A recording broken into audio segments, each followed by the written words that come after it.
Сентябрь айы har yılını ol terrorizmге каршы ай итеп игълан ителә. Ol безнең илебездә һәм башка илләрдә дә терроризмга каршы төрле чаралар үткәрелә. Һәм шулай ук бездә вәгазьләребездә аннан читтә булырга тиеш түгел. Чөнки терроризмга карата безнең ислам диненең карашы бар. Һәм без аны белергә тиеш, һәм башка кешеләргә җиткерергә тиешбез. Терроризм кебек, экстремизм кебек төшенчәләр алар ислам белән бәйле түгел. Алар исламнан ерак, һәм ислам аларга шакырмый. Һәм әгәр дә аларны ислам белән бәйлиләр икән, бу дөрес түгел. Чөнки кайбер инде кешеләр ислам белән акланып, яисә мусульманнар кыяфәтен алып инде төрле шушындай экстремистик һәм террористик чаралар үткәрәләр икән. Ул вакытта без инде моңа дөрес караш, бәя бирергә тиешбез. Бу эшләр алар исламнан түгел, һәм бу кеше ул ислам кушкан әйберне эшләми, мусульманнар эшләргә тиеш булган эшләрне эшләми. Шуңа күрә без инде моңа дөрес бәя бирергә тиешбез һәм шушындай чараларга, шушындай выходкаларга алып баручы һәм илтүче әйберләрне без инде туктату юлында эшләргә тиешбез. Шуның өчен безгә белем кирәк иң беренче чиратта, чөнки бу инде белмәү аркасында барлыкка килә, чөнки андый кешеләр инде алар шушы динне дөрес аңламау һәм ниндидер дөрес булмаган фикерләргә ияреп инде шундай эшләр эшлиләр. Ул гадәттә инде яңа дингә килгән кешеләр андый нәрсәләр эшли, чөнки алар аларга динне шулай итеп күрсәткәннәр, алар башканы белми, һәм шулай итеп алар бозык фикерләргә ияреп инде андый эшләр эшлиләр. Булар әлбәттә дөрес түгел, һәм без моны белергә, аңларга һәм башкаларга аңлата белергә тиешбез. Шуның өчен инде шул исәптән инде мен дини әзрәте дәгъват бүлеге җибәргән вагазны сезгә укып китәм. Ул шушы темага башланган һәм ул инде шушы проблеманың башлангычын аңлатып бирә. Бу проблеманың каян килеп чыкканын һәм без әлбәттә шушының турында белергә тиешбез. İslam dini ol imin din. Үзе дә сәлам, сәламәт булу, тынычлык сүзләреннән чыккан. Һәр бер мусульман кеше калган кешеләргә карата гадел, ачык күңелле булырга тиеш. Ул яхшылыкка гына өндәп, начарлыктан тыелып яшәргә тиеш. Җир йөзендәге күп кенә бозыклыкларның асылында куркыныч күренеш терроризм ята. Терроризм ул балалар, аларны ата-аналары, картлар һәм яшьләр үлеме. Терроризм балаларның ятим калулары, җиллекнең куркыныч астында яшәве. Терроризм ул көчле кешеләрнең көчсезләргә үзләренең көчләрен күрсәтүләре. Терроризм мусульманнарны да, христианнарны да, яһудиләрне дә җәберли. Әмма иң начары террорчылар үзләренең пычрак һәм бозык гамәлләрен дин флагы астында Аллаһ Тәала исемен кулланып эшләп, диннең асылын кешеләргә карата кешеләргә бозып күрсәтәләр. Аллаһ Тәала Коръәндә әйтә, Әл-Имран сүрәсендә: "Валлаһу ла юхиббуз-залимин." Аллаһ Тәала зулымлык кылучыларны яратмый, сөйми. Терроризм ул бик гаделсезлек булып тора. Аллаһ Тәала андый кешеләрне сөйми, киресенчә ләгънәт кыла. Рагыд сүрәсендә Аллаһ Тәала әйтә: "Валлазина янқудуна аһдаллаһи мин баъди мисақиһи ва yaqta'una ma amara Allah bihi an yusala wa yufsiduna fil ard ulaika lahumul la'natu wa lahum su'ud dar." Allah'a itaat итәргә ант биргәннән соң, антларын бозучылар, гахетләрен бозучылар, Аллаһ киселмәгез дип әмер иткәннән соң, хак мусульманнардан киселерләр һәм җир өстендә төрле бозыклыклар кылалар. Аларга Аллаһның ләгънәте, аларга бик яман йорт җәһәннәм әзерләнгән диде. Peygamberimiz sallallahu aleyhi ve sellem aldan bilip aytgancha, onlardan son hem onun sahabelerden, büyük doğru sahabelerden son, şulay Umar ibn Hattab ölümünden son, İslam dünyasında fitneçiler barlığa kildi. Hem onlar turgan sayın kişiyip bugünkü günge kadar cemiyetini korkunç astında tutalar. Bunday adaşkan firqa ağımlar in rahimsiz, merhametsiz katı fitnelerinin gereksizge çıkan soğuşlarının sebebi bulup tura. İskertip kitik Müslümanların zayıfligi hem karşılıkları, avurluklarga şıdamavları, tışkı düşmanlar fitnelerden turmay. İşki rizasızlıklar, cemiyetteki işki fikir karşılıkları arasında kilip çıkalar.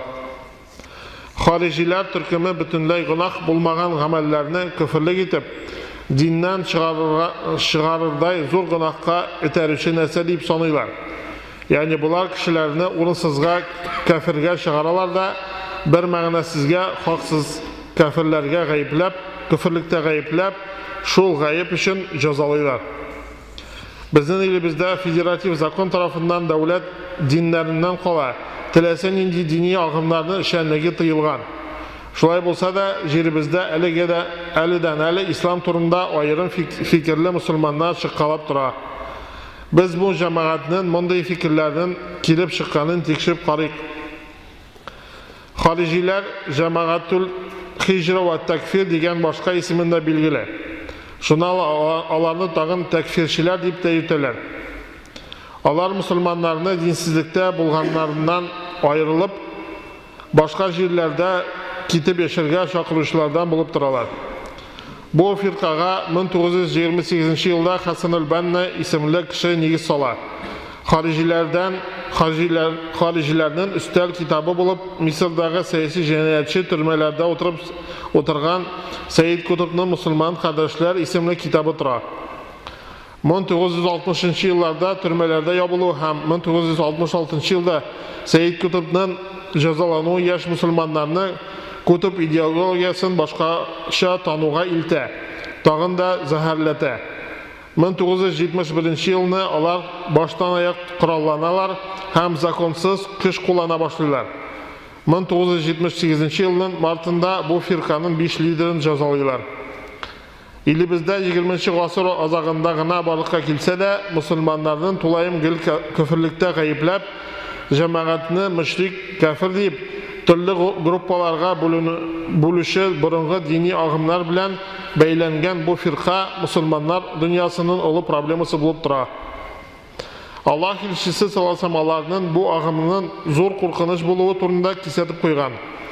Özünün birinci hadislerinde hariciler kilesi söylegen, onların Müslümanlarını negizsiz küfürlükte gayiplavın, özleri bilen riza bulmayanlarını katı jabirlavın, cemaatini gayiplavın, cemaatini türlü türkümlerge buluğu turunda aytip gitkenler. Onların korkunçlığı turunda iskertip gitken. Peygamberimiz sallallahu Eğer tarih bitlerine göz salsak, biz bu türkümün birinci görünüşün indi Peygamberimiz sallallahu aleyhi ve sellem vaktında orun alganını göremiz. Bir vakit Allah elçisi sallallahu aleyhi ve sellem Müslümanlar arasında zekatını bölgen vakitte bir kişi çıkıp Allah elçisine müracaat etken. Ey Muhammed, Allah'tan kork, gadil bol, gadillikni arttır degen. Peygamberimiz sallallahu aleyhi ve sellem'den özün üstün görüp, demek min yaxşırak bilem deyip oylap indi özünün fikrin Peygamberimiz sallallahu aleyhi ve sellem'e jetkere. Yani özün bir gadil etip ko'rgan, Allah elchisi yanasi gadilsizlikda fosh etgan. Allah'dan kork, ey Muhammed, gadillik usta deyip aytirga jur'at etgan. Gadil bul, yani sen işlegan ish gadilsiz, haksız degan kabi kishilar arasında en büyük kishini Allah elchisi sallallahu aleyhi ve sellem gadilsizlikda, haksızlıkta gayblagan. Şunda Allah elchisi sallallahu aleyhi ve sellem sana o'kinish bo'lsin. Men gadilsiz bo'lsam, bunda mendan da gadillar kim bo'larsin degan. Peygamberimiz sallallahu aleyhi ve sellem ağa bu sözlerini aşulanıp aytgan. İmam Müslim hadislerinde Allah elchisi sallallahu aleyhi ve sellem haricilerini şerrul halq, inna şer'in korkunç kişiler deyip bilgili. Bir kadar mekirli halk deyip tasvirli. Хариж сүзе ол ғарап тілінен хараджа деген шығарға деген сөзден барлыққа келе. Шариғат терминында ол өзлері білен риза болмаған мұсылмандарны күфірлікте орынсыз ғайыплаушылар түркімі деп санала. Әлеге түркім халықны мұсылмандар хакимиетіне бұйсынмасқа үндей. Peygamberimiz sallallahu aleyhi ve sellem bizni yalgızlıklardan saklanıp kalığımız için onlarını tanıp belirlik kayber sıfatlarını gösterken. Eğer biz Allah'ın ilişkisi sallallahu aleyhi ve sellem'in hadislerine göz salsak, biz onlarını tübendeki bilgiler boyunca tanıyalırız. Peygamberimiz sallallahu aleyhi ve sellem ayta, İmam Ahmed hem Abu Davud jiyintiqlarında getirilir bu hadis. Onlar Allah kitabına çakırırlar, Allah kitabına yönelirler, bir köp itib okurlar, köp gıybedat kılırlar. Başka hadiste getirilir, İmam Bukhari'de haricilerinin Kur'an okuğu bilen çalıştırganda bizden Kur'an okuğumuz bir nide tügel. Namazlarımızın sanı onların namaz sanı bilen çalıştırganda köpke kiyim deyip etken. Başka hadiste bulay deyirler, haricilerinin dua namazları yanında siz özünüzün dua namazlarınızda bir kişkine ahamiyetsiz edip kere görürsünüz. Hem siz onların orazaları yanında özünüzden görmezsiniz de. Yani şiddetten korağında onlar bir takva, Allah'dan korkuşular, bir de şiddetke talpıymışa fakat Kur'an boyunca gına yaşayırlar kebek. Allah bir köp gıybedat kılarlar, Kur'an'ı köp okuylar. Allah arasında her vakit Allah ilişkisi, salasım hadisleri hem Kur'an ayetleri. Allah Kur'an'a şakralar, takvalıqa ündeyler. Subhanallah, min sizge Allah ilişkisi sözlerin, Kur'an ayetlerini getirem. Siz bunda bu ayette, tege ayette, Ebu Hanife ayette, Şafii ayette, falan ayette deyip oturasız. Men korkamın sizden başkalarınızga taş yavar. Neşe gitip siz Allah hamanın işçisi sözlerini inkar etəsiz de Ebu Hanife altından varasız deyip galimlerinin sözlerini kiri qoğalar. Ama Peygamberimiz sallallahu aleyhi ve sellem onlar Kur'an okurlar, hem Allah'ın kitabını yöneldirirler. Resulullah sallallahu aleyhi ve sellem sözleri bilen Kur'an ayetlerini getirip Allah özlerinin haklıylar. Dürüst işleyimiz deyirler. Bundan zor delil bulduğuna ışanalar. Lakin bu hadislerde, bu ayetlerde onların özlerine karşı delil bulup duracaklar diye Peygamberimiz sallallahu aleyhi ve sellem kesat koydu. Şuna göre tışkı yaktan gıybetinde takva bulgan her bir kişi turunda köp etip Kur'an okuşu, ayet hadisler getirişi turunda bu dürüst, bu indi galim deyip aytırga yalgışlık bulur. Mine şunda itip tıştan takva, iskitkiş bilimli, edepli, hem şınlıkta ise Müslümanlar arasında rizasızlık, ayrımlık, ondan fitne çıkarışı mekerli kişiler itip sıfatlı haricilerini Allah ilişkisi sıralasın. İmam Bukhari getiren hadiste onların köpçülüğü yeşiller bulur. Kükreklerinde ot yanıp durur, dinge ımtılıp, ışkınıp dururlar. Din turunda kaygır tuşan bulurlar. Lakin Allah Teala onlarını yolguşlardan kaldırgan değiller. Yani onlardan oy fikir yürütüleri dürüst tügel. Gımırları yaş bulsa da oyları tüben bulur. Peygamberimiz sallallahu aleyhi ve sellem haricilerinin tağın bir sıfatlarını getire. Onlar Müslümanların kanı tügerler, Müslümanlara karşı soğuş aşırlar. Din düşmanları taşlap dururlar deyip hadiste. Demek Müslümanlar bilen dolaşıp yatırlar, din düşmanları onlardan bir neydi de ziyan kurmayacaklar. Onların kollarından, sözlerinden fakat Müslümanlar gına zor cebir zulüm görür. Kızganış bugün günde bu sıfatlarını biz yaşlarının kaybır türkümlerinde görürüz. Eğer Peygamberimiz sallallahu aleyhi ve sellem hadislerin jintiklep karasak, haricilerinin tıp bilgili özleri bile rizalaşmagan Müslümanlarını orınsız, sebepsiz küfürlükte gayiplev, gümmen özlerinden kala barısında yoluşlarda gayiplev, bizden ahl-i sünnet ve cemaat galimleri, eğer de kişi şeriattan kala başka sakınlar kullanan iken, onlarını üstün koymayı, şeriat bilen yanaşa da koymayı iken, o günahlı bulurga mümkün. Lakin dinden çıkmayı kafir bulmayı deyip sanıyorlar. Ama kalbi yaşlar şu adaşkan ağımlarga yerip, bizden hakimiyetimizni, hem halkımızını küfürlükte gayıpliler. Yani hakimiyetke boysunurga öndegen imamlarını da küfürlükte gayıpliler. Şuna göre biz bilirge tiyizbiz. Elimizde tekfir problemi şu ağımlardan kile, hem biz bu bilimlerden kilgen korkunuşunu tanı bilirge tiyiz. Haricilerinin yana bir sıfatı bulup, özleri bilen kilişmeyen Müslümanların kanın tügünü halal etip bilgile otura. Bunday haline hariciler Харiciler Allah'a nıgrak yakınayı usulü deyip kabul etkenler. Yani onların tüp şığılı bulup kişini şunda haksızlığa gayiplev turar. Allah ise aytığı boyunca onların Müslümanların kanın tügerler hem bu onların tüp sıfatları bulup durar. Hariciler İslam flagı aslında bozukluk kılıp irişlerinin bir kisegine, bir ülüşüğüne. Andı firkalar ise hümmen dinden big yarak bulup da şul dinni aklanı itip algan türkümler şaktı. Ama terörizm nindigine formada bulmasın, nindigine maksatlarını közde tutup işlenmesin, kabul etilmeyi. Din yağından da, ayık akıl yağından da o kiri kağıla. Allah zalimleri suymaganın bileriz.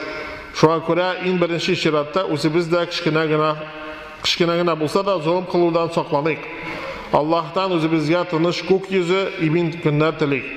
Allah Teala bizni, ilimizni takfirçilik afetinden saklasın, bizge faydalı bilimler bilsin.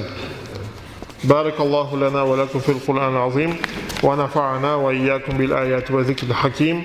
İnnehu huvel gafurur rahim. El cevadul kelim, el aliyyul azim, semi'ud dua.